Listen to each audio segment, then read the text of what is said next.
The moment my daughter-in-law threw my suitcase onto the porch, I still couldn't believe what I was seeing. My name is **, Dorothy Davis, ***, and that house behind her was supposed to be my home too. I helped pay for it. I helped build the life inside those walls. Yet there I was, standing on the driveway like a stranger. Rebecca crossed her arms and said coldly, "This is Michael's house now. You've stayed long enough." I looked past her at my son. Michael wouldn't even meet my eyes. ***. The door slammed, the lock clicked. And as I stood there with 2 suitcases and nowhere to go, none of us knew that just hours earlier I had already won ***, $55 million, ***. But that wasn't the real shock of this story. If you're listening right now, take a second and tell me where you're watching from. What time is it where you are? I read as many comments as I can, and it always amazes me how many different places these stories reach. And while you're here, let me ask you something honestly. If your own family threw you out of the house you helped pay for, what would you do? Before that morning on the driveway, before the slammed door and the silence from my own son, there was a time when I believed my family was unbreakable. My name is Dorothy Davis. I'm 63 years old, and for most of my life, I thought I understood what loyalty meant. I spent 37 years married to my husband, Robert Davis. Robert wasn't a flashy man. He didn't make grand speeches or buy expensive gifts, but he worked hard every single day, and he believed in one simple rule: family takes care of each other. We met when I was 21 and working at the front desk of a small public library in Tucson, Arizona. Robert came in one afternoon looking for a repair manual for a truck engine. He was a mechanic back then, grease on his hands and a shy smile that never quite left his face. He checked out the book and came back the next day to return it. Then he came back again the day after that. Eventually, I realized he wasn't coming for the books. That was Robert. Quiet, steady, and patient. The kind of man who built things slowly, carefully, and with intention. Together, we built a life that wasn't rich, but it was good. We bought a small house on the outskirts of Tucson. It had a creaky wooden porch and an orange tree in the backyard that Robert loved more than anything else on the property. I worked as a librarian for almost 30 years while Robert ran his own auto repair shop. And then there was our son, Michael Davis. Michael was our only child. From the moment he was born, Robert treated him like the center of the universe. He taught him how to ride a bike, how to change a tire, how to throw a baseball. Michael followed Robert everywhere when he was little, like a shadow. Back then, if someone had told me that one day my son would stand behind a closed door while I was thrown out of my own home, I would have laughed at the idea, because that wasn't the boy we raised, or at least that's what I believed. Life began to change about 6 years ago. That was the year Robert died. It happened suddenly. A heart attack in the middle of the night. One moment, we were arguing about whether we needed a new dishwasher, and the next moment I was sitting in a hospital hallway while a doctor explained that my husband was gone.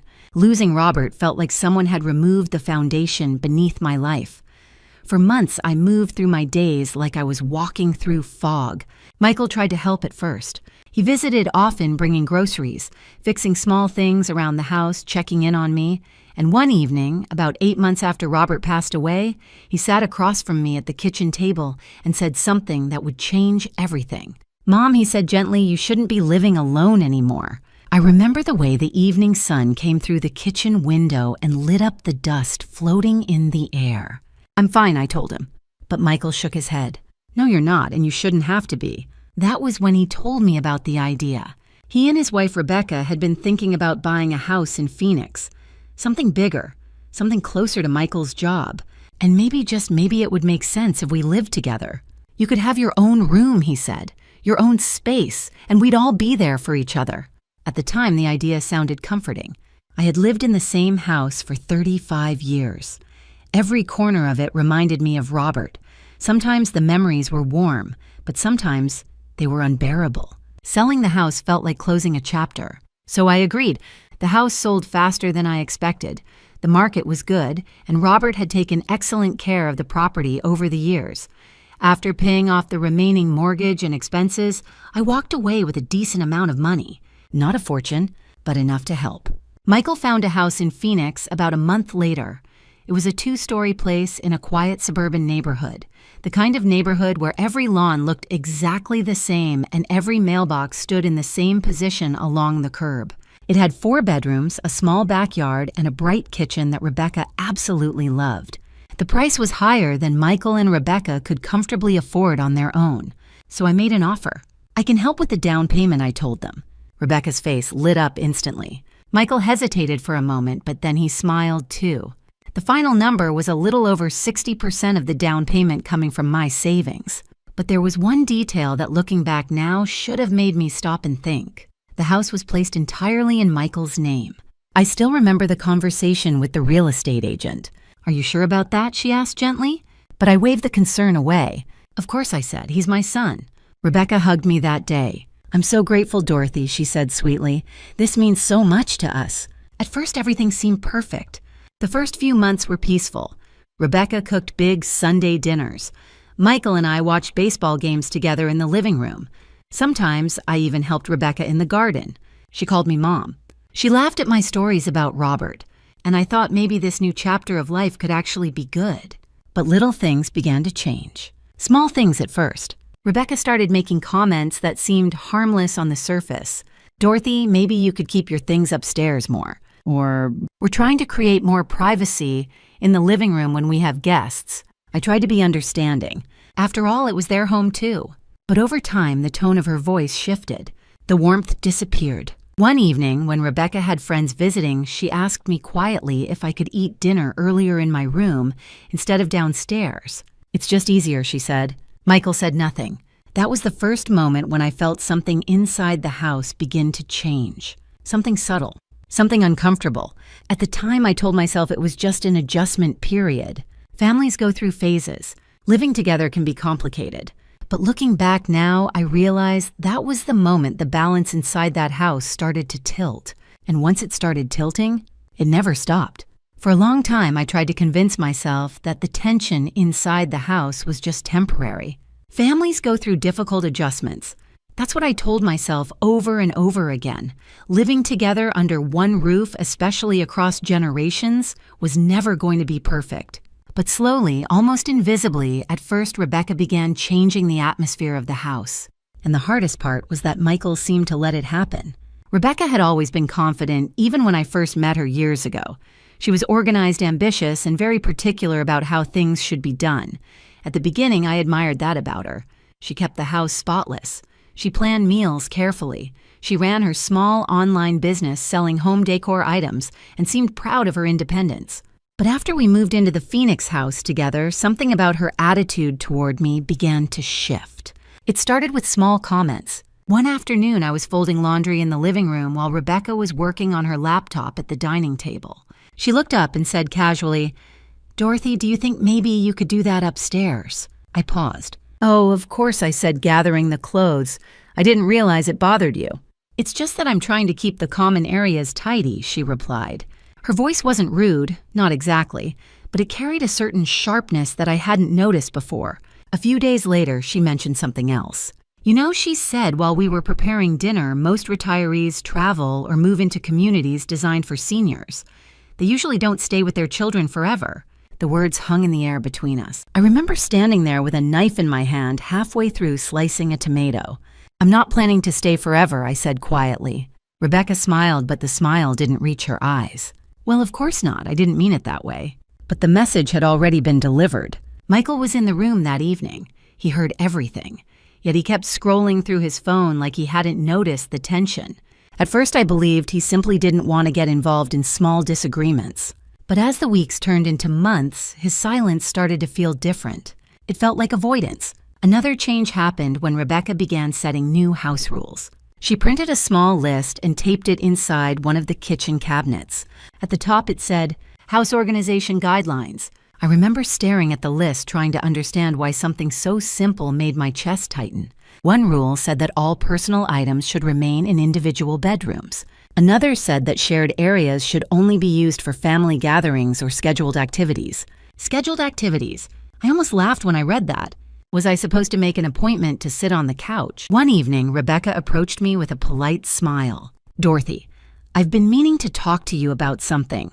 I set down the book I had been reading. Of course. Well, Michael and I sometimes like to host friends here, she said carefully, and it can feel a little awkward when you're downstairs the whole time. I'm usually just reading, I said.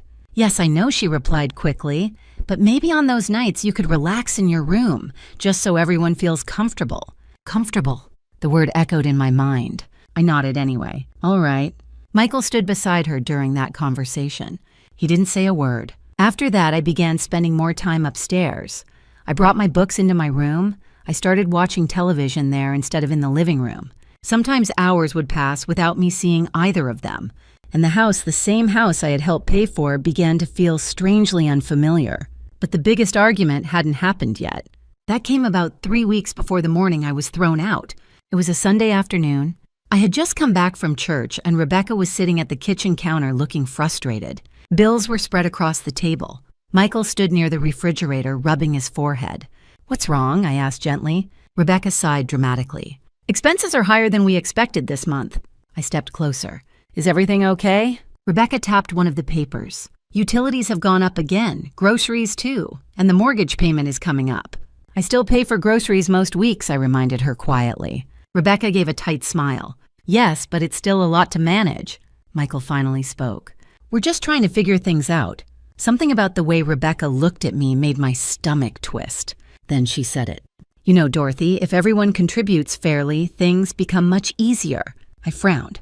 I thought I was contributing. Well, she said slowly, not really in proportion to the space you're using. The room suddenly felt very quiet. In proportion, I repeated. Rebecca leaned back in her chair. You have a full bedroom and a private bathroom? That's a lot of space. I couldn't believe what I was hearing. I helped pay for this house, I said. The words slipped out before I could stop them. Rebecca's expression changed instantly. Yes, she replied, her voice becoming colder, but legally the house belongs to Michael. Michael looked down at the floor. I waited for him to correct her.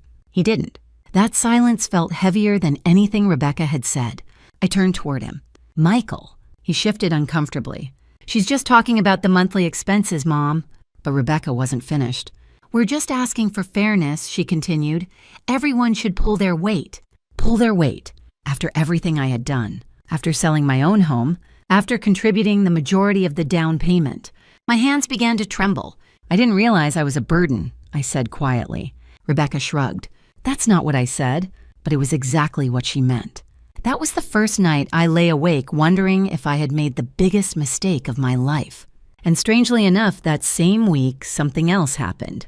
Something so small at the time that I barely thought about it. One Friday afternoon, on my way back from the grocery store, I stopped at a small gas station near the highway.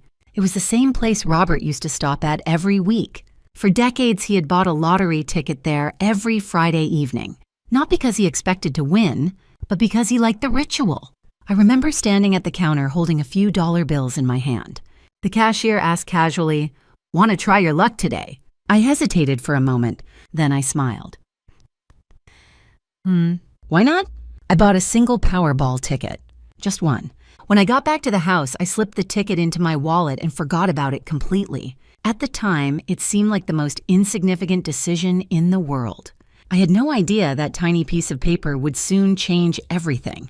After the conversation about money, something inside the house shifted in a way that was impossible to ignore.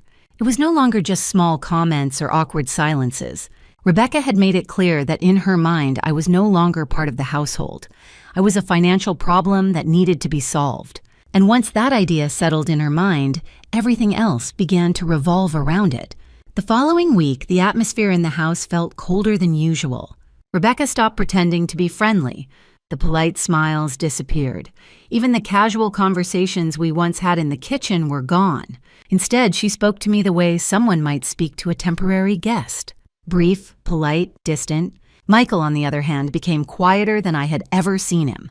If Rebecca made a sharp comment, he would suddenly become very interested in his phone. If I tried to talk to him privately, he would say he was tired from work. The house itself began to feel like it had invisible lines drawn through it. Spaces I once moved through comfortably now felt restricted. One evening, I walked downstairs to make tea and found Rebecca rearranging the living room furniture. She had moved the reading chair I usually sat in. Where did the chair go? I asked. "Oh," she said casually, "I moved it into the storage room.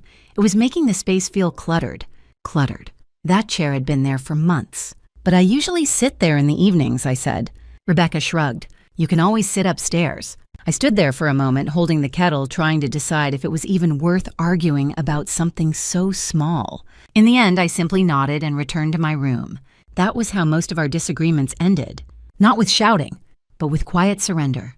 Still, there were moments when I believed things might return to normal. Michael and I occasionally shared short conversations in the mornings before he left for work. One day, I asked him gently, "Is everything okay between you and Rebecca?" He hesitated before answering. "Marriage is complicated, Mom." I smiled sadly. "That's not exactly news to me." He laughed a little, but the tension in his shoulders didn't disappear. "Just give it time," he said. But time, it seemed, was only making things worse. About 2 weeks after the argument over money, Rebecca started bringing up the topic of space more frequently. One night during dinner, she said Phoenix housing prices have gone up again. Michael nodded without looking up from his plate. "Yeah." Rebecca continued, "People are making huge profits selling right now." I sensed where the conversation was going. "You're thinking about selling the house?" I asked. Rebecca smiled faintly. "Maybe in the future." Michael still said nothing. Rebecca turned toward me. "Smaller homes are easier to manage too, especially for couples without extra residence." The words landed like a stone. I set my fork down. "Are you saying you want me to leave?" Rebecca tilted her head slightly. "I'm saying that sometimes families need space to grow." Michael finally spoke. "Let's not turn this into a fight." But that was exactly what Rebecca wanted. The tension kept building day by day like pressure inside a sealed container. And eventually that pressure exploded. The night everything finally broke apart started like any other evening. It was a Thursday. I had cooked dinner that night, roasted chicken, mashed potatoes, and green beans. Simple comfort food, Robert's favorite meal. Rebecca came downstairs a few minutes after we sat at the table. She looked annoyed. "I thought we agreed dinners would be earlier," she said. "It's only 6:30, I replied. "I had a call scheduled." "You could still join us afterward," I suggested gently. Rebecca sat down with a sharp sigh. Michael looked uncomfortable. We ate in silence for several minutes before Rebecca suddenly placed her fork down. "Dorothy, we need to talk." Her tone was formal, almost rehearsed. I felt my stomach tighten. "About what?" Rebecca folded her hands together. "This living situation." Michael shifted in his chair. Rebecca continued, "Michael and I have been discussing it for a while." I looked at my son. "Discussing what exactly?" Rebecca leaned forward slightly. "We think it's time you start making other living arrangements." For a moment, I thought I had misunderstood. "You mean eventually?" Rebecca shook her head. "No, soon." Michael still hadn't said anything. I turned to him. "Michael." He rubbed his forehead. "Things have been stressful lately." "Stressful?" I couldn't believe what I was hearing. "Are you both seriously asking me to leave the house I helped buy?" Rebecca's voice hardened. "You helped with the down payment? Yes. But legally, the house belongs to Michael." The same argument again. But this time it felt sharper, more final. "I sold my home to help you," I said quietly. Rebecca shrugged. "And we appreciate that." Her tone made it clear she didn't. "I'm not trying to be cruel," she continued, "but Michael and I deserve privacy. We deserve a home that's truly ours." Something inside my chest began to ache. "I thought we were family," I said. Rebecca laughed softly. "Families grow, situations change." I looked at Michael one more time. He finally spoke, but his voice was barely above a whisper. "Maybe it's just time for a fresh start for everyone." Those words hurt more than anything Rebecca had said, because they came from my son. The boy Robert and I had raised. The boy who once held my hand crossing the street. The boy who used to run into my arms after school. And now he couldn't even defend me at his own dinner table. The room fell into silence. Rebecca finally pushed her chair back. "I think we've said what needed to be said." She walked upstairs without another word. Michael stayed behind, but he still didn't look at me. "I'm sorry," he muttered. Then he stood up and followed his wife. I remained at the table long after the food had gone cold, staring at the empty chair where Robert used to sit. And deep down, I knew something terrible was coming. I just didn't realize how quickly it would happen. Because less than 12 hours later, I would be standing on that driveway, watching my daughter-in-law lock the door to the house I helped pay for. The morning I was thrown out of the house started quietly, too quietly. For a brief moment before everything unraveled, it almost felt like a normal day. I woke up around 6, just like I always did. The house was still dark, and the silence felt heavy in a way I couldn't quite explain. For a few seconds, I lay in bed, staring at the ceiling, replaying the argument from the night before. Rebecca's words kept echoing in my mind. Asterisk. We think it's time you start making other living arrangements. I had hoped it was just anger talking. People say things in the heat of the moment that they don't truly mean. At least that's what I told myself while I got dressed. I went downstairs carefully, not wanting to wake anyone. Old habits die hard. Even after months of tension, I still tried to keep the peace. The kitchen was empty. I made a cup of coffee and stood by the window, watching the sun slowly rise over the quiet Phoenix neighborhood. It was one of those warm desert mornings where the sky turns soft shades of orange and pink before the heat of the day begins. Robert used to love mornings like that. He would sit outside with his coffee listening to birds and planning his day at the repair shop. I felt a sudden ache in my chest thinking about him. If Robert had still been alive, none of this would have happened. He would never have allowed me to be treated this way. Around 7, I heard footsteps upstairs. Rebecca was getting ready for the day. I debated whether I should try to talk to Michael again before he left for work. Maybe if we spoke calmly without Rebecca present, we could figure things out. Maybe he would remember everything our family had been through together. But before I could decide, Rebecca's voice echoed down the hallway. "Michael, did you change the lock?" For a moment, I thought I had misheard. Then Michael answered. "Yeah, last night." My heart skipped. "Change the lock." I stepped toward the hallway. Before I could say anything, Rebecca appeared at the top of the stairs. She looked down at me with an expression that was strangely calm, almost satisfied. "Good morning," she said. Her tone carried none of the tension from the night before. I forced a small smile. "Morning." Michael came down the stairs behind her. He avoided looking at me. Rebecca walked straight to the front door, and then she opened it. For a moment, I didn't understand what I was seeing. 2 suitcases sat on the porch. My suitcases. Every piece of luggage I owned was lined up neatly outside the door. Inside them were my clothes, my books, and the few belongings I had unpacked when I moved in. It felt like the ground shifted beneath my feet. "Rebecca," I said slowly, "what is this?" She stepped aside so the open doorway framed the suitcases perfectly. It's exactly what it looks like. I looked at Michael. "Did you do this?" He rubbed the back of his neck but said nothing. Rebecca answered instead. "We packed your things last night." My stomach dropped. "You went through my room." "We had to," she said. "You weren't exactly cooperating with the idea of moving out." I stared at her, trying to process what was happening. "You said soon," I whispered. "You didn't say today." Rebecca folded her arms. "Well, now I am." I looked at Michael again. "Michael, tell her this is ridiculous." My son finally lifted his eyes, but the expression on his face was something I had never seen before. Guilt and weakness. "Maybe it's better this way, Mom," he said quietly. The words hit me harder than anything Rebecca could have said. "Better," I repeated. "For everyone," he added. Rebecca nodded approvingly. "Yes, it's time we all moved forward." I felt like I couldn't breathe. "This is my home too," I said. Rebecca's expression hardened instantly. "No," she replied. "This is Michael's house." I took a step toward the door. I helped pay for it. Rebecca didn't even hesitate. "But your name isn't on it." The sentence landed like a hammer. Legally, she was right. And she knew it. Michael shifted uncomfortably beside her. "Mom, you'll find somewhere else to stay," he said. Somewhere else. As if finding a new home at 63 years old was as simple as picking up groceries. "As long as you need, there are plenty of motels nearby," Rebecca added. "Motels." The word made my chest tighten. I looked at the 2 of them standing together in the doorway. My own son, the woman he had chosen. And suddenly, the house behind them felt completely unfamiliar. The living room where we once watched baseball games. The kitchen where I had cooked Sunday dinners. The hallway where Robert's photo hung on the wall. All of it suddenly felt like it belonged to someone else. Rebecca stepped forward and picked up one of the suitcases. She rolled it down the front step and placed it next to the other one. "There you go," she said briskly. Then she looked directly at me. "You should probably leave before the neighbors start asking questions." I didn't realize tears were running down my face until the wind hit them. I wiped them away quickly. I wasn't going to cry in front of her. Not today. Slowly, I walked down the porch steps and stood beside the suitcases. For a moment, I hoped Michael would follow me, that he would suddenly realize what he was doing, that he would stop this madness before it was too late. But he stayed exactly where he was. Rebecca stepped back inside the house. Then she reached for the door. "Good luck, Dorothy," she said. The door slammed shut. A second later, I heard the metallic click of the new lock sliding into place. And just like that, I was standing outside with 2 suitcases and nowhere to go.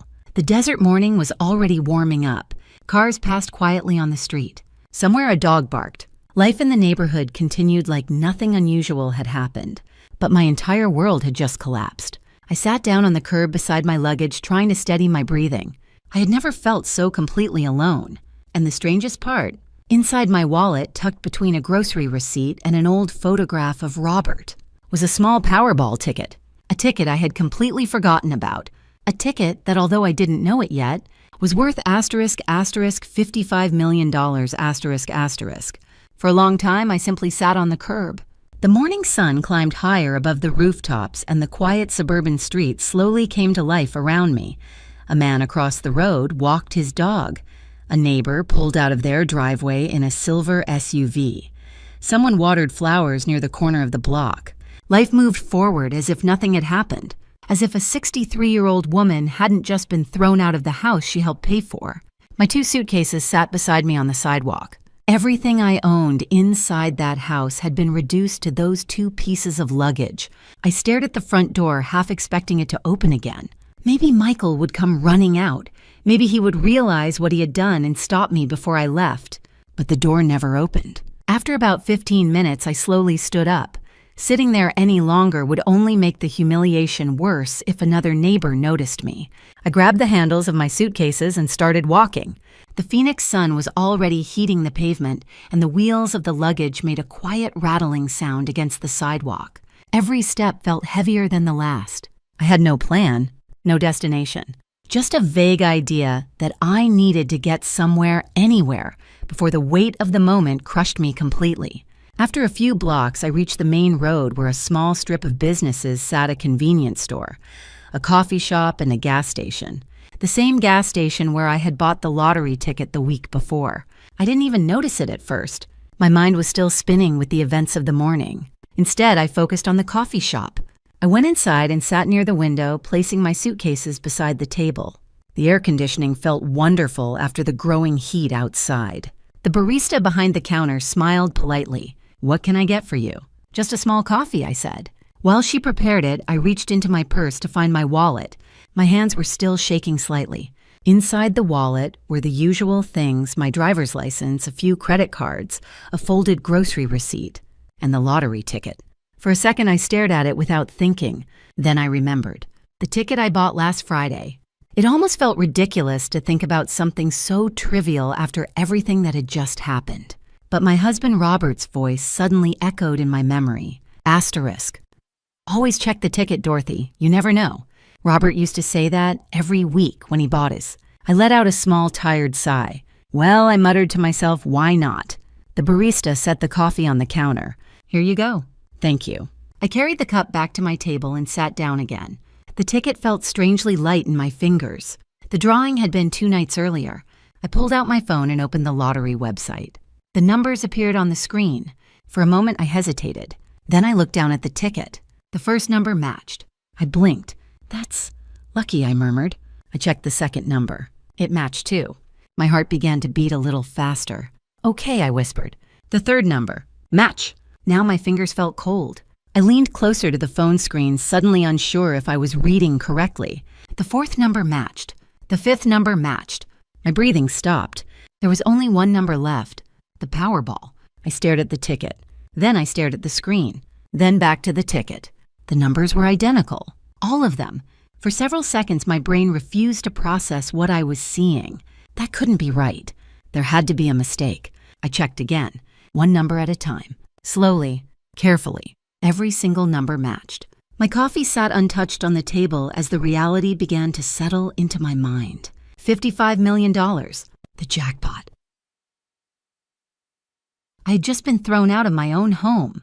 And somehow, impossibly, I had just won $55 million. My first reaction wasn't joy. It was disbelief. I looked around the coffee shop, half expecting someone to tell me I was reading the numbers wrong. But the few customers sitting nearby were minding their own business. No one had any idea what had just happened at my small table by the window. My hands started trembling again. I picked up the ticket and turned it over as if the back of it might explain something. "This can't be real," I whispered. I opened the lottery website again and checked the numbers for a third time. Still the same, still matching. I suddenly remembered something I had once heard Robert say years ago. If you ever win big, he joked once, don't tell anyone right away. First thing you do is call a lawyer. At the time we laughed about it, but now the advice felt strangely important. I grabbed my phone and searched for the official Powerball claim instructions. There it was. The jackpot winner needed to contact the state lottery office before claiming the prize. And that was when something unexpected happened. My phone started ringing. The number was unfamiliar.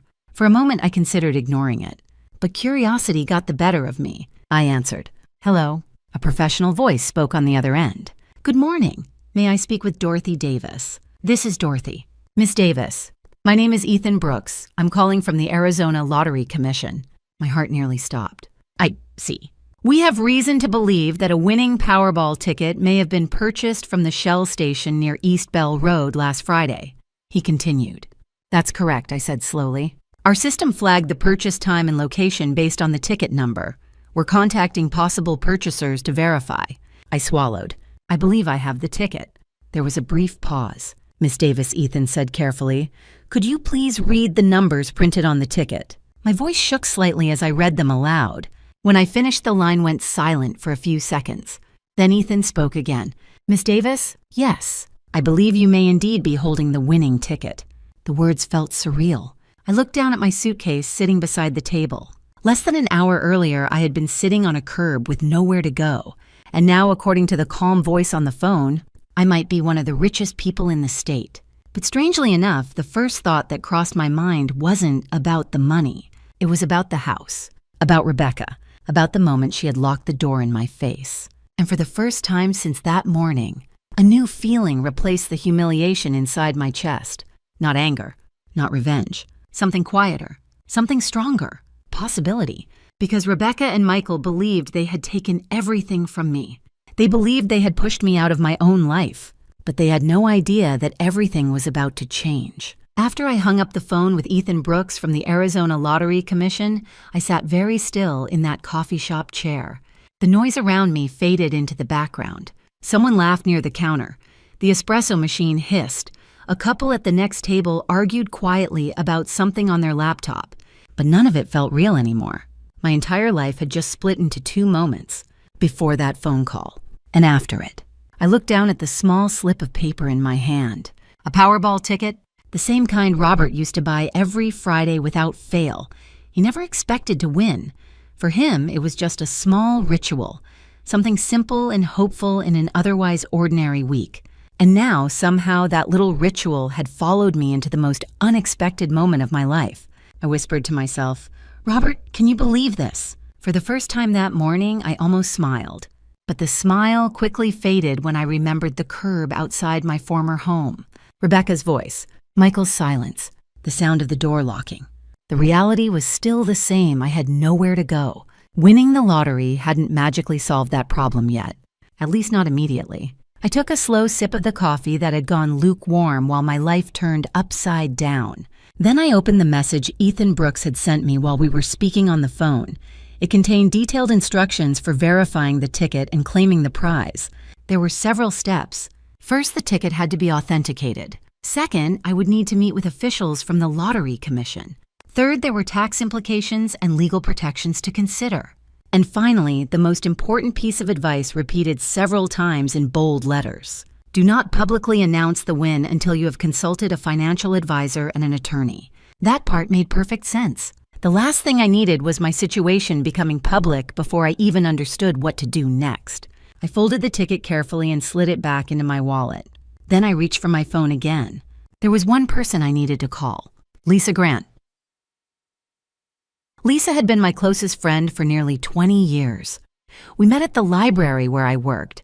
She was a history teacher at a nearby middle school, and she had the kind of personality that filled every room she walked into. Warm, direct, honest. She also had a habit of telling me the truth even when I didn't want to hear it. The phone rang twice before she answered. "Dorothy." "Everything okay?" Her voice immediately carried concern. "I need to talk to you," I said quietly. "What happened?" There was a pause before I spoke again. I'm not at the house. Where are you? A coffee shop near Bell Road. Why? I hesitated. Then I said the words that still felt impossible. Rebecca and Michael threw me out. There was complete silence on the other end of the line. Then Lisa's voice exploded. They did what? Please don't yell, I said softly. I'm sitting in a cafe. I don't care if you're sitting in the middle of the White House lawn, she snapped. They threw you out. Yes. When? This morning. Dorothy? I could hear Lisa breathing heavily. Are you okay? I think so. Where are you staying tonight? That question hung in the air. I haven't figured that out yet. Lisa didn't hesitate. You're coming to my house. Oh, Lisa, I don't want to impose. You're not imposing, she interrupted firmly. You're family. The word family made my throat tighten. Are you sure? I'm already grabbing my car keys, she said. Text me the address. For the first time that morning, I felt a small sense of relief. Lisa always had a way of making impossible situations feel manageable. But there was still one thing I hadn't told her. The biggest thing. Lisa, I said carefully. Yes, there's something else. What? I looked down at the wallet on the table. Then I took a breath. I think I just won the lottery. Silence again. Then Lisa said slowly, Dorothy, this is not the moment for jokes. I'm not joking. Another pause. How much? I swallowed. 55 million. For several seconds, Lisa didn't say anything. Then she whispered, You're serious? Yes. Oh my God. The sound of a car door opening echoed through the phone. Do not tell anyone else, she said quickly. Do you hear me? I won't. Good. Because if that's real money, people are going to come out of the woodwork. I know. And you need a lawyer. I was thinking the same thing. Lisa sighed. Okay, one crisis at a time. What do you mean? First we get you somewhere safe, she said. Then we figure out the rest. 30 minutes later, Lisa's blue sedan pulled into the parking lot. She stepped out of the car and marched straight toward me like a woman on a mission. The moment she saw my suitcases, her expression hardened. They really did it. Yes, she wrapped her arms around me before I could say anything else. I'm so sorry, Dorothy. For a moment, I allowed myself to lean into the hug. Then she stepped back and looked me up and down. You look like you've been through a tornado. That's about right. Lisa grabbed one of the suitcases. Come on, she said. Let's get you out of here. As we loaded the luggage into her trunk, she glanced at me again. Do Michael and Rebecca know about the lottery? No. Good. We got into the car and Lisa started driving toward her house. The Phoenix traffic flowed steadily around us, completely unaware that my life had just taken the most dramatic turn imaginable. Lisa kept glancing at me. You realize what this means, right? I think so. You're not helpless anymore. Her words stayed with me as we drove. For the past several months, I had felt smaller and smaller inside that house. Like my voice didn't matter. Like my presence was an inconvenience. Rebecca had treated me like a burden. Michael had allowed it to happen. But now something inside me was shifting. Not anger. Not revenge. Just clarity. For the first time since Robert died, I felt like my future might belong to me again. And neither Rebecca nor Michael had any idea. Because as far as they were concerned, they had just gotten rid of the problem. Lisa's house sat in a quiet neighborhood about 20 minutes away from where I had been living with Michael and Rebecca. It wasn't large or fancy, but it was warm in the way homes become warm after years of laughter dinners and late-night conversations. Wind chimes hung near the porch, and a large oak tree shaded the driveway. When Lisa pulled into the driveway, she turned off the engine and looked at me seriously. Before we go inside, she said, I want to make sure you understand something. What? If that lottery ticket is real, and it sounds like it is, your life just changed in ways you can't even imagine yet. I nodded slowly. I know. No, Lisa said, shaking her head. You think you know, but people treat money differently than they treat people. I looked down at my hands. Rebecca already did. Lisa sighed. Exactly. She stepped out of the car and grabbed one of my suitcases. Come on, let's get you settled. Inside Lisa's home smelled like cinnamon and coffee. It instantly reminded me of the small, comforting kitchens Robert and I used to visit when we traveled to see friends. Lisa led me down a hallway to a guest bedroom. You can stay here as long as you need, she said. The room was simple but cozy. A soft quilt on the bed, pale blue curtains by the window, and a small bookshelf in the corner. For the first time that day, I felt something close to safety. Thank you, I said quietly. Lisa waved her hand. You'd do the same for me. She placed my suitcase near the bed and crossed her arms. Now she said, tell me everything. So I did. I told her about the argument with Rebecca over money. I told her about the tension that had been building for months. I told her about the moment my suitcases appeared on the porch. And finally, I told her about the phone call from the lottery office. Lisa listened without interrupting. By the time I finished, she was pacing slowly across the room. "That woman?" she muttered under her breath. "Rebecca. Yes, Rebecca." Lisa stopped pacing and looked directly at me. "Do you realize how outrageous this situation is?" "I do now." "You helped pay for that house?" "Yes. And she had the nerve to throw you out."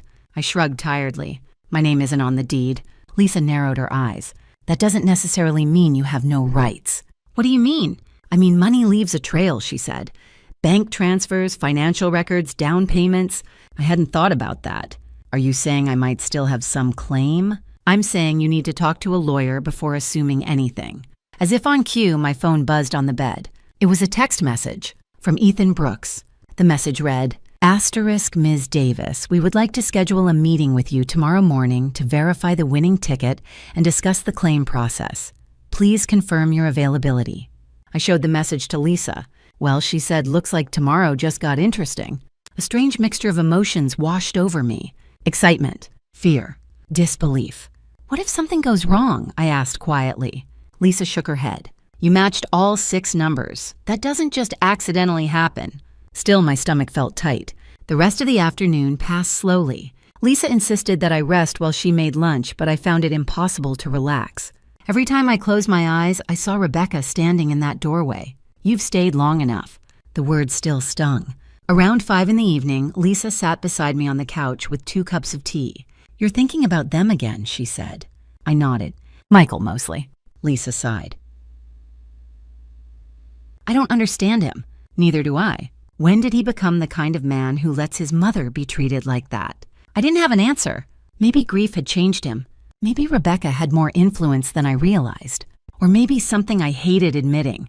Maybe I had simply misjudged the person my son had become. Just then, Lisa's phone buzzed. She glanced at the screen and frowned. What I asked? "It's a message from Carol, your neighbor." "Yes." Lisa hesitated before speaking again.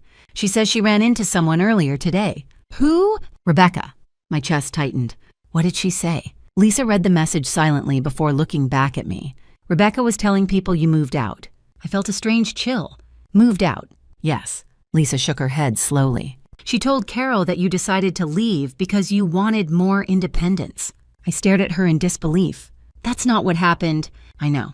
But the story Rebecca was telling suddenly made sense. If she framed it as my decision, then she wouldn't look like the villain. She's protecting her image," Lisa said. "Or Michael's," I added quietly. Lisa leaned back on the couch. "Well, the truth has a funny way of showing up eventually." For a moment, we sat in silence. Then Lisa asked something that caught me off guard.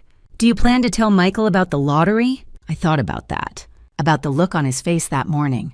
About the way he had said asterisk. Maybe it's better this way. "No," I said finally. "Not yet." Lisa nodded approvingly. "Good. Why?" "Because right now you need clarity," she said. "Not chaos." I understood exactly what she meant. If Michael and Rebecca found out about the money too soon, everything would change instantly. Their behavior, their apologies, their intentions. And I wouldn't know if any of it was real. For now, it was better if they believed nothing had changed. But deep inside, something already had. For months, I had felt powerless inside that house. Small, unwelcome. Like I was waiting for permission to exist. But now, sitting in Lisa's quiet living room, I felt something else growing inside me. Strength. Not because of the money itself, but because the situation had forced me to see the truth. Rebecca hadn't thrown me out because I was weak. She had thrown me out because she thought I had nowhere else to go. And tomorrow morning, everything would begin to change. The next morning arrived faster than I expected. For a long time the night before, I lay awake in the guest bedroom at Lisa's house, staring at the ceiling and replaying everything that had happened. The argument, the suitcases, the locked door, the phone call from the lottery office. It still felt unreal.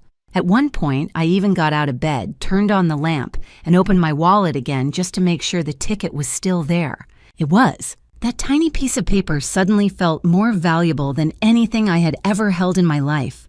Around 7 in the morning, I finally gave up on trying to sleep and went into the kitchen. Lisa was already there pouring coffee into 2 mugs. "Morning," she said gently. "Morning. You sleep at all? Not really. Didn't think so. She handed me a mug and leaned against the counter. You ready for today? I nodded slowly. I think so. The meeting with the Arizona Lottery Commission was scheduled for 10 o'clock. According to Ethan Brooks, the purpose of the meeting was simple: verify the ticket and begin the official process of claiming the prize. But even though the instructions were clear, my nerves were still twisting inside my stomach. What if something goes wrong? I asked. Lisa raised an eyebrow. Like what? I don't know. Maybe I read the numbers wrong. You checked them 3 times. Maybe it's not actually my ticket. You bought it yourself. Lisa took a sip of her coffee and smiled slightly. Dorothy, the only thing going wrong today would be if you accidentally left the ticket in the washing machine. I laughed quietly. That small laugh felt like the first normal moment I'd experienced since being thrown out of the house. At 9:30, we left for the meeting. The Arizona Lottery Commission building sat in a modern office complex downtown.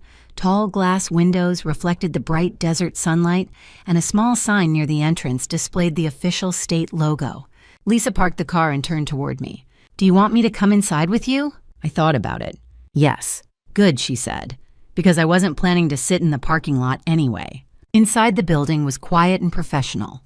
A receptionist greeted us and asked for my name. Dorothy Davis, I said. Her expression immediately changed. Oh, yes. Miss Davis, Mr. Brooks is expecting you.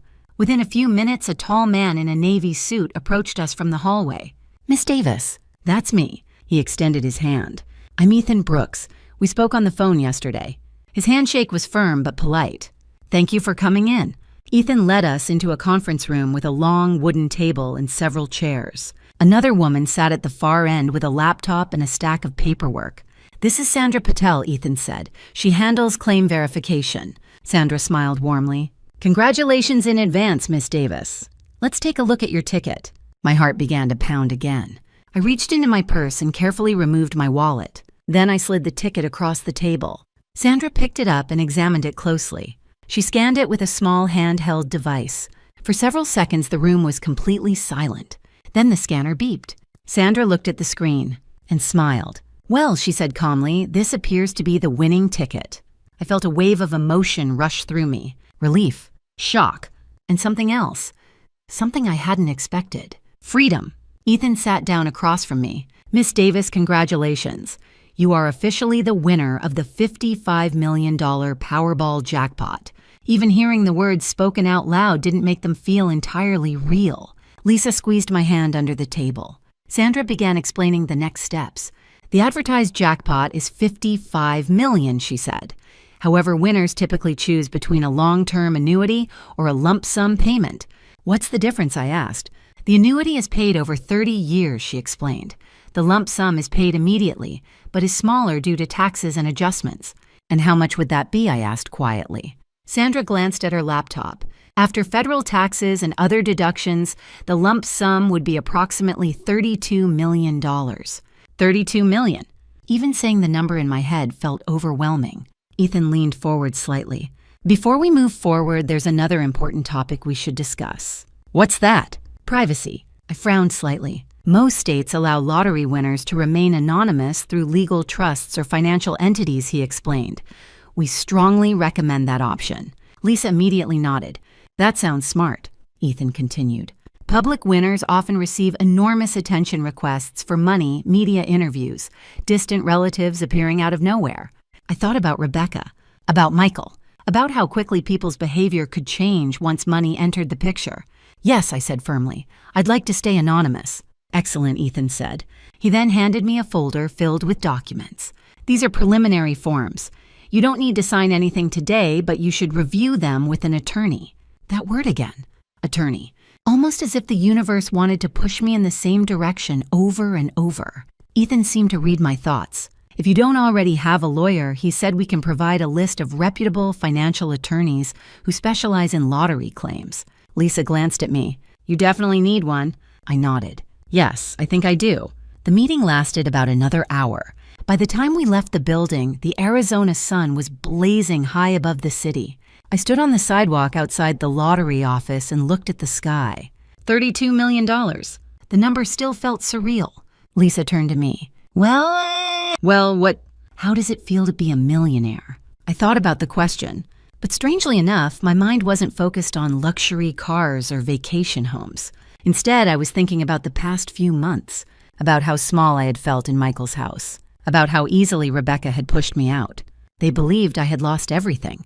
But in reality, I had just gained something much bigger, a second chance. And as Lisa started the car and we drove away from the lottery office, another thought quietly formed in the back of my mind. Rebecca and Michael still had no idea, and for now, I planned to keep it that way. By the time Lisa and I left the Arizona Lottery Commission building, the reality of what had just happened was still settling in slowly. $32 million. Even after taxes, the number felt so large that my mind struggled to process it.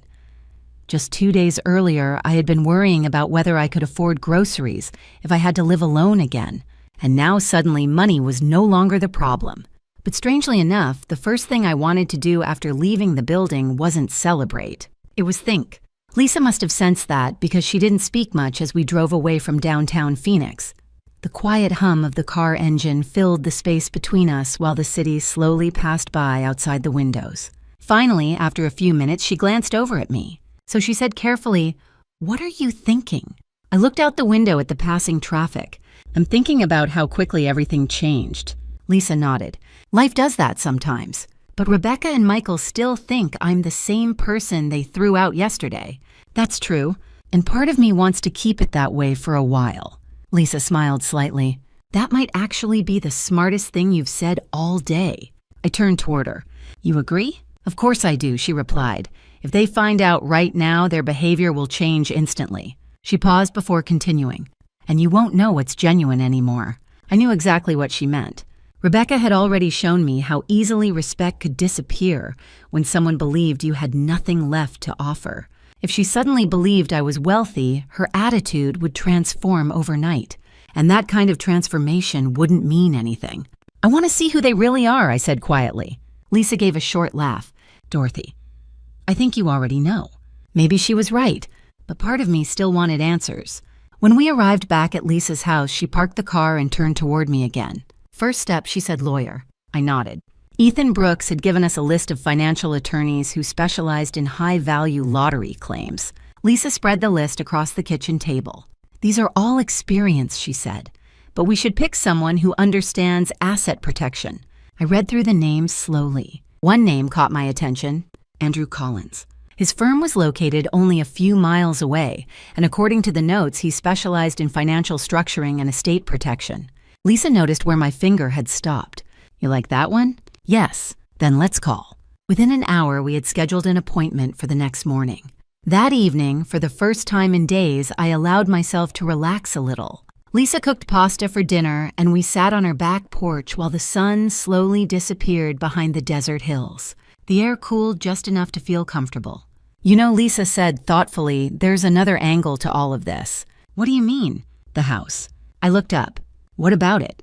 "You helped pay for the down payment, right?" "Yes." "And that money came directly from the sale of your previous house?" "Yes." Lisa leaned forward. "Then there's a paper trail."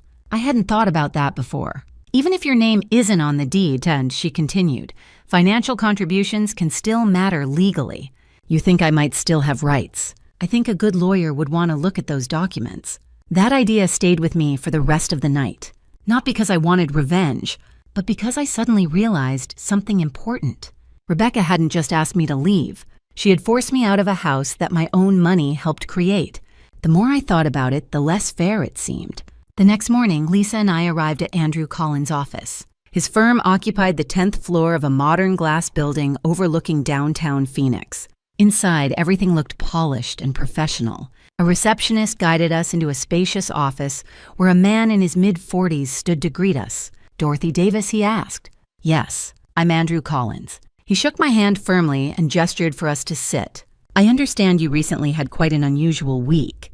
"That's one way to describe it," I said. Andrew smiled politely. "I've already reviewed the basic information provided by the Lottery Commission." He opened a folder on his desk. "First of all, congratulations." "Thank you." "Second, my job is to make sure your financial future remains secure." "That sounds good to me." Andrew explained several things over the next hour. We discussed creating a legal trust to claim the lottery winnings anonymously. We discussed investment protections. and we discussed long-term financial planning. But near the end of the meeting, he asked a question that shifted the entire conversation. Before we finish, Andrew said, "I want to ask about your current housing situation." Lisa glanced at me. I explained everything. The house purchase, the down payment, Rebecca throwing me out. Andrew listened carefully without interrupting. When I finished, he leaned back in his chair and folded his hands. "Dorothy," he said calmly, "do you have records showing your contribution to the down payment?" "Yes." "Bank transfers?" "Yes." Andrew nodded slowly. "That's very important." "Why?" "Because depending on how the transaction was structured," he explained, "you may still have a financial claim connected to that property." My heart skipped. "But the house is in Michael's name." "That doesn't necessarily eliminate your legal interest," Andrew said. Lisa sat up straighter. "So she might still have rights." Andrew nodded. "It's possible." He opened a legal notebook and began writing something down. "I'll need to review the documents in detail, but if your funds were used to secure the property, we may be able to assert a financial stake." I felt a strange mixture of emotions. Hope, surprise, and something deeper. Rebecca had been so confident when she said those words. Asterisk, your name isn't on it.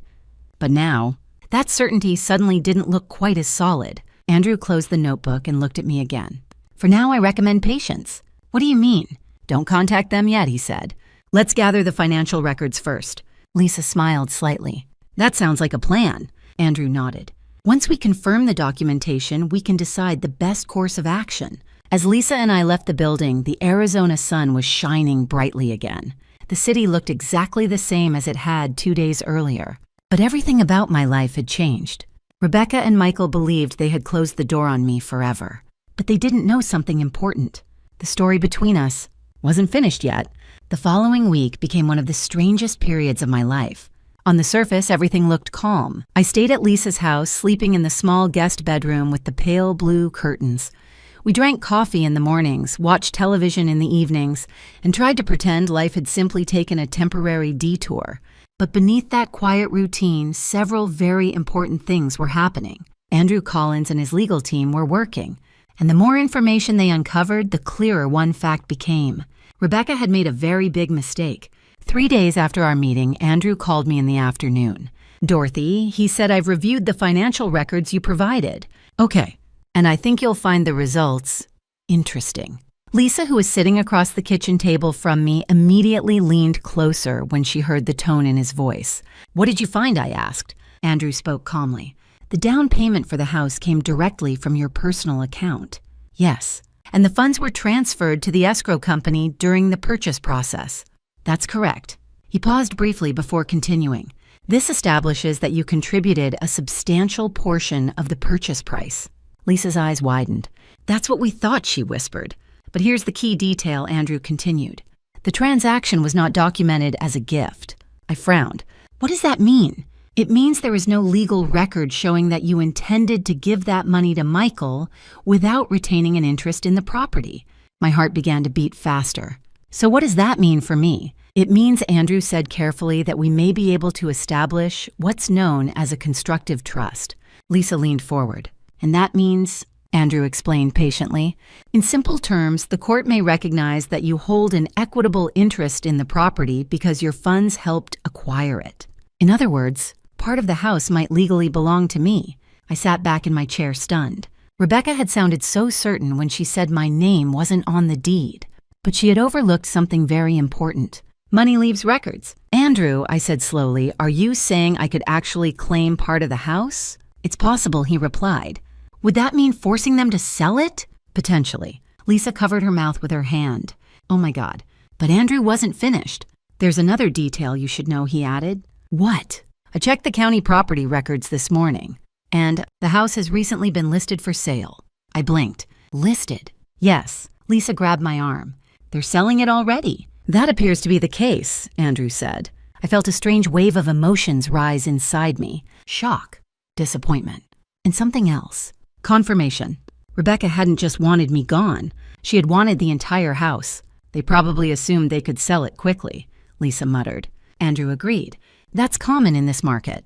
"What happens if they sell before we act?" I asked. "That's exactly why I called today," Andrew replied.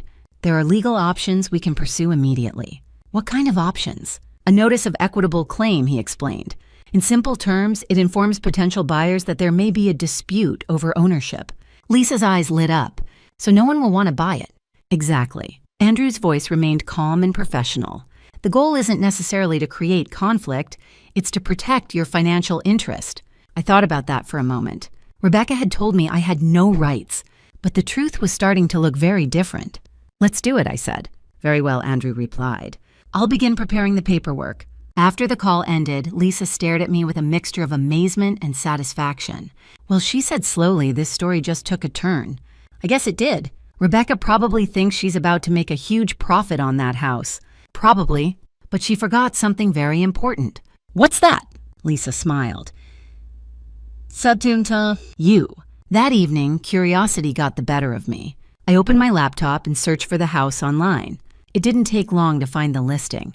There it was, the same house where I had lived for nearly a year. The same living room where Rebecca had moved my chair. The same kitchen where we had argued about money. The photos showed everything perfectly staged. Bright lighting, fresh flowers on the counter, and a description that made it sound like a dream home. Beautiful 4-bedroom family residence in a quiet neighborhood. Move-in ready. I scrolled through the pictures slowly. The living room, the backyard, the staircase. Then I noticed something that made my stomach twist slightly. Rebecca had removed every trace of me from the house. No books, no photographs, no signs that I had ever lived there. It was as if I had never existed inside those walls. Lisa looked over my shoulder. That's cold. Yes, but also predictable, she said. I closed the laptop. For a moment, the familiar sadness returned. The same sadness I had felt sitting on that curb outside the house. But it didn't last long, because now the situation had changed. Rebecca thought she had erased me, but legally, I was still part of the story. And within a few days, she was going to find out. Because Andrew Collins was already preparing the documents. Documents that would reach Rebecca and Michael very soon. Documents that would force them to face a truth they had completely ignored. Dorothy Davis wasn't as powerless as they thought, not even close. And the moment they opened that legal letter, everything they believed about that house was going to change. 3 days after Andrew Collins filed the legal notice, everything began to move very quickly. It was a quiet Tuesday afternoon when my phone rang. The number on the screen made my chest tighten. Asterisk, asterisk. Michael. Asterisk, asterisk. For a moment, I simply stared at the phone. Lisa was sitting across the living room reading a magazine, and she immediately noticed my expression. Who is it? She asked. I turned the screen toward her. She raised her eyebrows. Well, she said slowly, that didn't take long. The phone continued ringing. Part of me wanted to ignore the call completely. After everything that had happened, I didn't owe Michael anything. But another part of me knew this conversation had been coming. Eventually, I answered. Hello?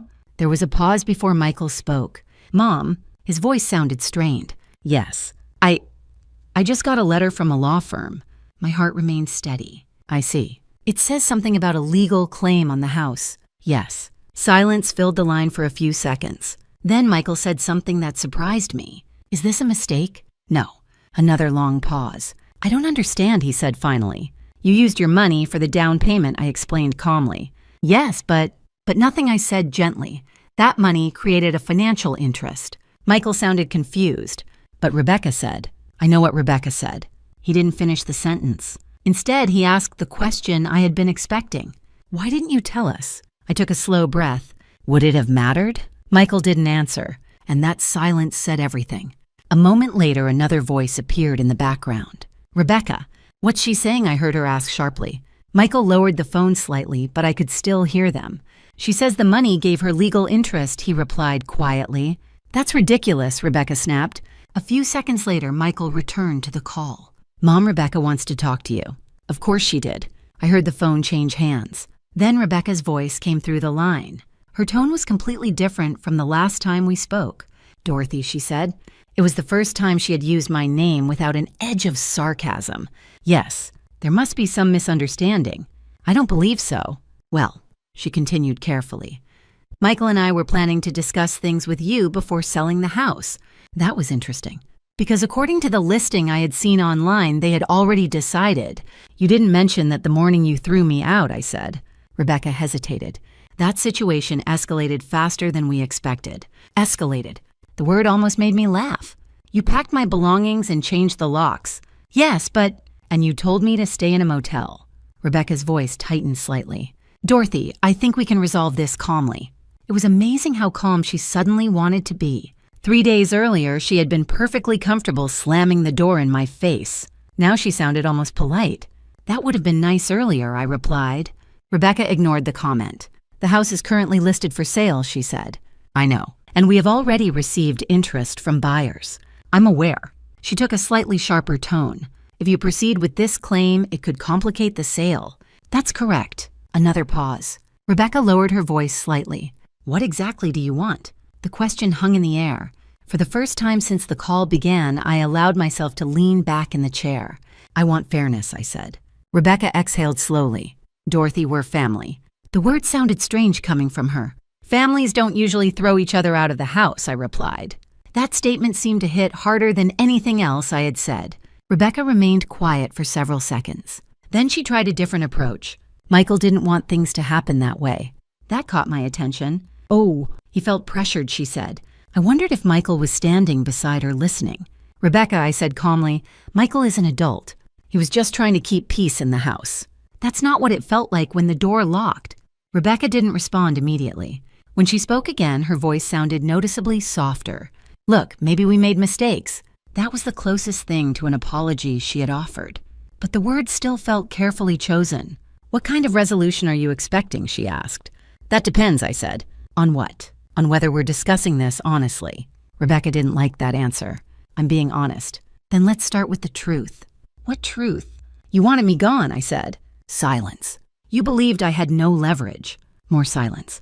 And you assumed the house would belong entirely to you and Michael. Rebecca finally spoke again. That was never about money. No, it was about space. Space. The same excuse she had used months earlier. Well, I said gently, now the situation is different. Rebecca sighed. So what are you proposing? I didn't answer immediately. Instead, I asked a question of my own. Did you know the house listing still shows the original purchase price? Yes. And did you notice how much it has increased in value? Rebecca hesitated. Yes. The Phoenix housing market had risen significantly over the past year.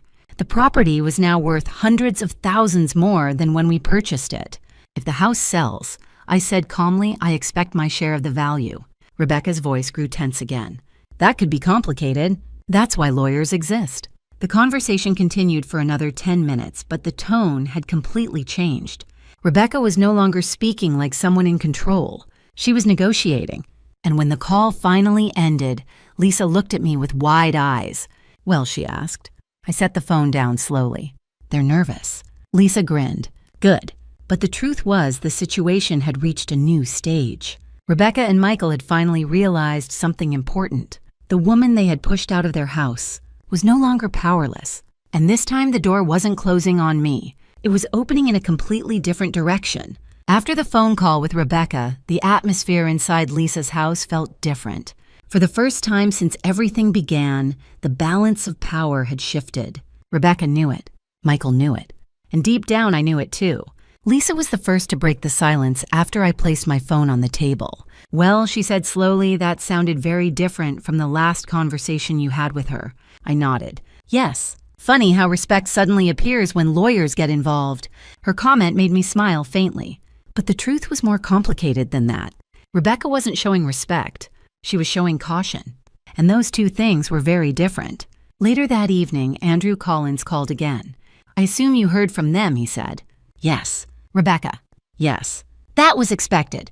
Andrew explained that once the legal notice reached them, they had two realistic options. The first option was to challenge the claim in court. The second option was to negotiate. And based on your description of the conversation, Andrew said they're leaning toward negotiation. That doesn't surprise me. Court cases involving property interests could take months or even years. And if the house sale was already underway, they wouldn't want that process delayed. Did they make any specific offer, Andrew asked. Not yet. That's normal, he replied. They're still trying to understand their position. Lisa, who was sitting nearby listening to the conversation, leaned closer. What happens next, she asked. Andrew answered calmly. They'll likely request a meeting. As if on cue, my phone buzzed again. This time it was a text message from Michael. Mom, can we talk in person? I showed the message to Lisa. There it is, she said. Andrew chuckled softly through the phone. Right on schedule. I took a moment before responding. Then I typed a short reply. Yes, but not at the house. Michael answered almost immediately. Of course. We agreed to meet 2 days later at Andrew Collins' office. Neutral ground. Professional environment. No emotional ambushes. When the day arrived, I felt surprisingly calm. Lisa drove me to the building again, and we rode the elevator up to the 10th floor together. You ready? She asked. I think so. You don't owe them anything, she reminded me. I know. But the truth was, part of me still felt nervous. Not about the legal situation. About Michael. He was still my son. And no matter how much time passed, that fact couldn't simply disappear. When we entered Andrew's conference room, Michael and Rebecca were already there. Michael stood up the moment he saw me. Rebecca remained seated. The tension in the room was almost physical. Michael looked thinner than I remembered. Tired. Hi, Mom, he said quietly. Hello, Michael. Rebecca gave a small nod. Dorothy. Her tone was polite. Carefully polite. Andrew Collins entered a moment later carrying a folder of documents. Thank you all for coming, he said. Everyone sat down. Andrew spoke first. As we discussed earlier, Mrs. Davis has asserted a financial interest in the property located on East Willow Ridge Drive. Rebecca folded her hands on the table. We've reviewed the documents, and Andrew asked. Michael answered. It looks like the funds for the down payment did come from Mom's account. Yes, Andrew said calmly, and that creates a legal consideration. Rebecca inhaled slowly. We're not here to argue that point. That statement surprised me. You're not, Andrew asked. No, she said. Rebecca glanced briefly at Michael before continuing. We're here to find a solution. Andrew nodded. That's encouraging. Michael finally looked directly at me. Mom, I'm sorry. The words sounded genuine, but they also sounded late. I should have spoken up earlier, he continued. Yes, I said quietly. Rebecca shifted in her chair. We all made mistakes, she added. Lisa, who was sitting beside me, raised an eyebrow but remained silent. Andrew brought the conversation back to business. The property is currently listed for sale, he said. That's correct, Rebecca replied. And based on the market analysis, it has increased significantly in value. Yes. Andrew opened the folder and placed several documents on the table. These are the financial calculations based on the purchase price, the down payment contribution, and the current estimated sale value. Michael leaned forward to read them. Rebecca did the same. For a few moments, no one spoke. Then Rebecca exhaled. That's higher than we expected. Andrew nodded. The Phoenix housing market has been strong. Michael looked up at me again. So what happens now? I answered calmly. If the house sells, I receive my portion. Rebecca frowned slightly. And if it doesn't sell, Andrew answered for me, then Mrs. Davis retains her claim. Rebecca leaned back in her chair. So the sale is the simplest option. Yes, Andrew said. The meeting continued for nearly an hour as details were discussed. Eventually, an agreement began to take shape. If the house sold at its current listed price, I would receive a significant share of the profit. Rebecca and Michael would keep the remaining portion. Everyone signed preliminary documents acknowledging the arrangement. When the meeting ended, Michael walked with me toward the elevator. Rebecca stayed behind to speak with Andrew.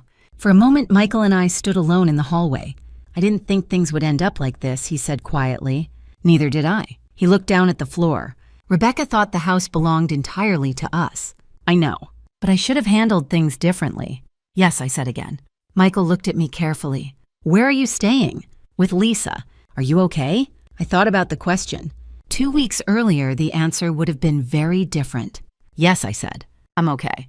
And for the first time since the day I stood on that driveway, I truly meant it, because Michael still didn't know one important thing. Rebecca didn't know either. The legal dispute over the house had already changed the balance of power. But the real twist in the story, the $55 million secret, hadn't even been revealed yet. Over the next few weeks, the situation with the house moved forward quickly. The legal agreement Andrew Collins had prepared ensured that if the property sold, my financial contribution would be formally recognized. In practical terms, that meant a portion of the profit from the sale would come to me. Rebecca and Michael no longer had the option of pretending my role in the purchase had never existed. And while the process continued quietly behind the scenes, something else began to happen as well. Michael started calling me more often. Not every day, but often enough that I noticed the change. At first, the conversations were short. How are you doing, Mom? Are you comfortable at Lisa's place? Do you need anything? The questions felt cautious, almost as if he was testing the ground beneath his feet. Lisa noticed it too. One evening, we were sitting in her kitchen when my phone rang again. Michael. Lisa glanced at the screen and smirked slightly. Your son is suddenly very interested in your well-being. I answered the call. Hello. Hi, Mom. Hi, Michael. I just wanted to check in. I'm doing fine. That's good. There was a small pause before he spoke again.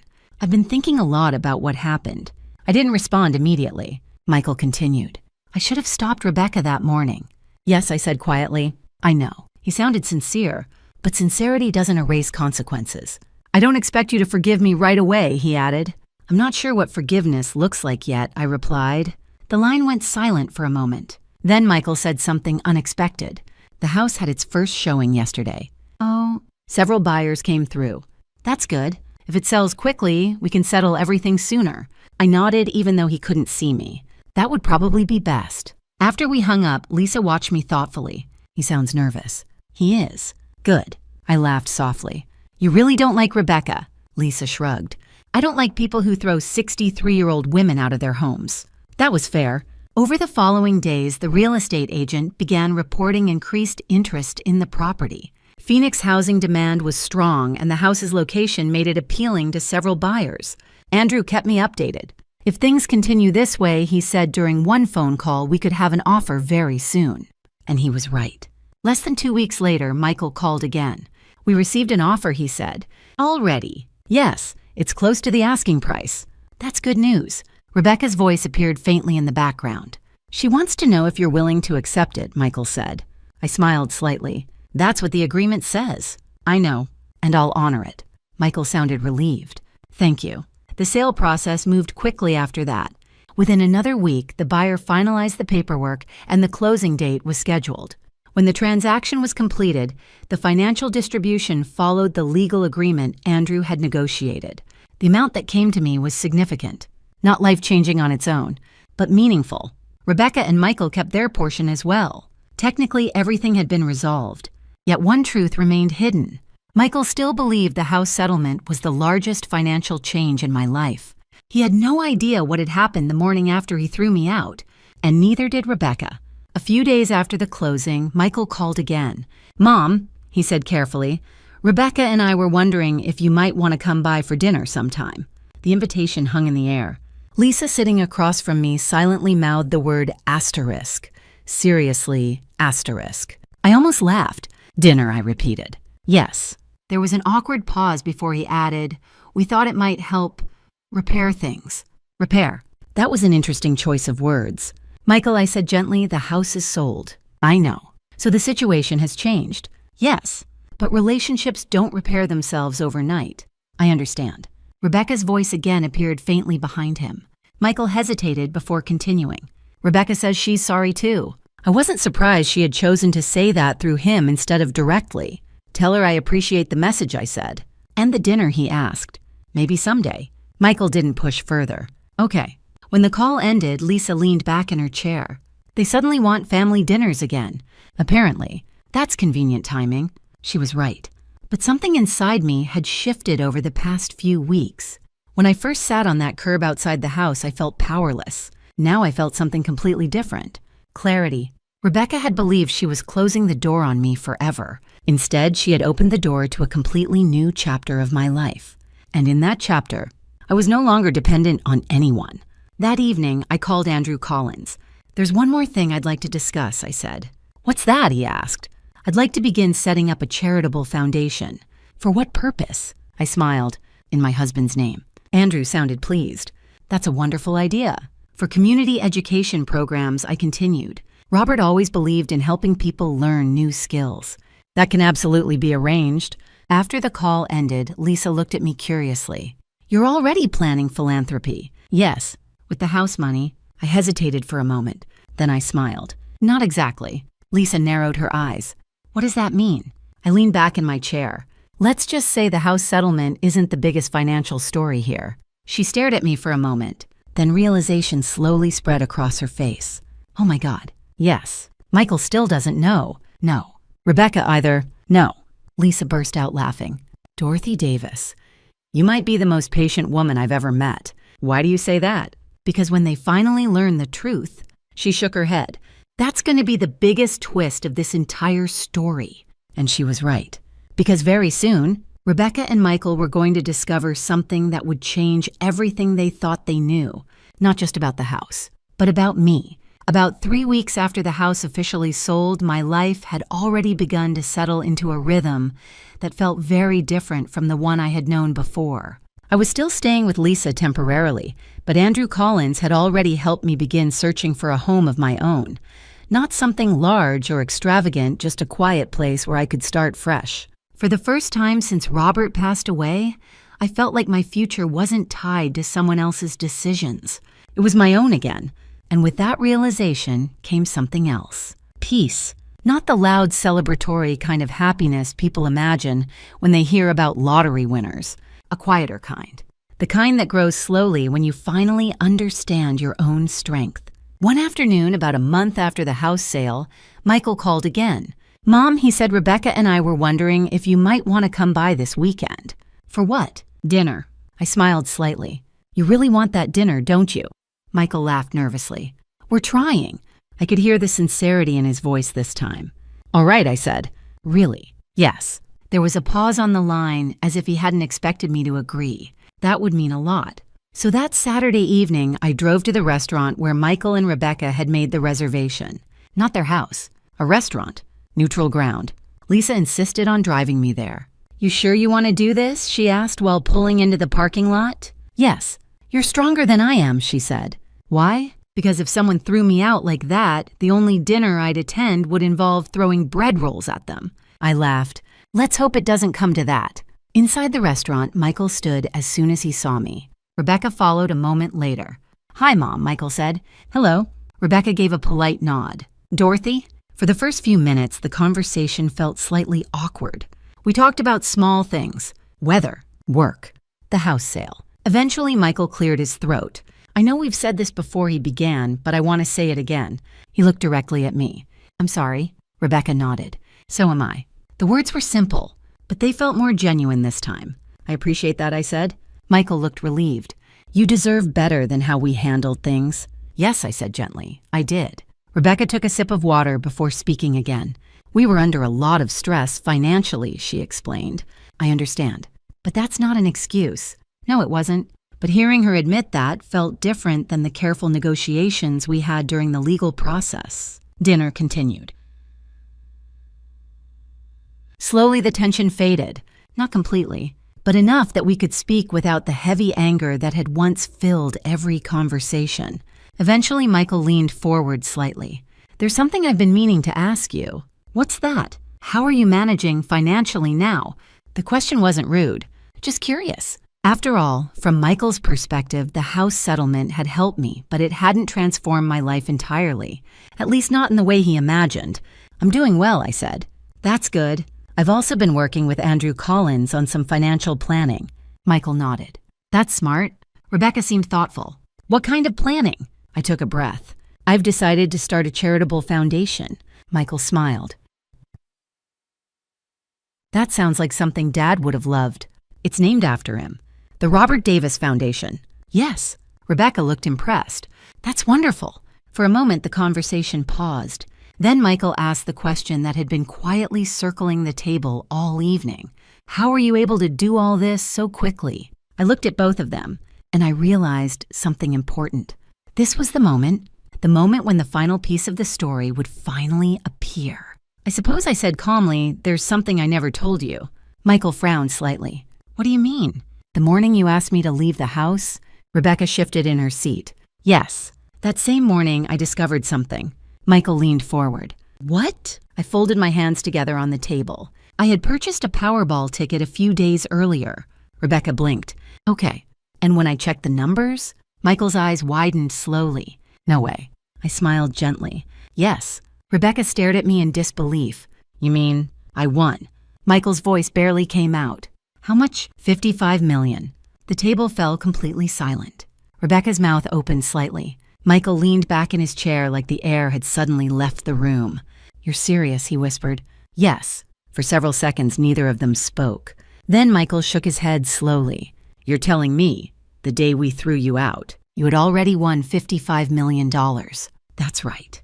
Rebecca looked like she had just watched the ground disappear beneath her feet. I don't even know what to say. You don't have to say anything, I replied gently. Michael looked down at the table. I feel like the worst son in the world. I reached across the table and touched his hand. You made a mistake. I made a terrible mistake. Yes, I said. But mistakes don't have to define the rest of your life. Rebecca finally found her voice again. Dorothy, I had no idea. I know, if I had known. I shook my head softly. That's exactly the point. Rebecca stopped talking, because she understood what I meant. If she had known, everything would have been different. But respect that only appears after money arrives isn't respect at all. It's calculation. Dinner ended quietly after that. When we stood to leave, Michael hugged me tightly. I want to do better, he said. You can, I replied. Rebecca hugged me too, not as confidently, but sincerely. And as I walked out of the restaurant and into the cool evening air, I realized something important. Winning the lottery hadn't been the real turning point in my story. Being thrown out of that house had been, because sometimes the worst moment in your life is actually the moment that sets you free. When people hear stories about lottery winners, they usually imagine luxury, excitement, and sudden happiness. But my story was never really about money. It was about respect. It was about understanding the difference between people who value you for who you are and people who value you only when they believe you have something to offer them. The truth is, money reveals character more than it changes it. When Rebecca believed I had nothing, she treated me like a burden. When she thought the house belonged entirely to her and Michael, she felt comfortable pushing me out.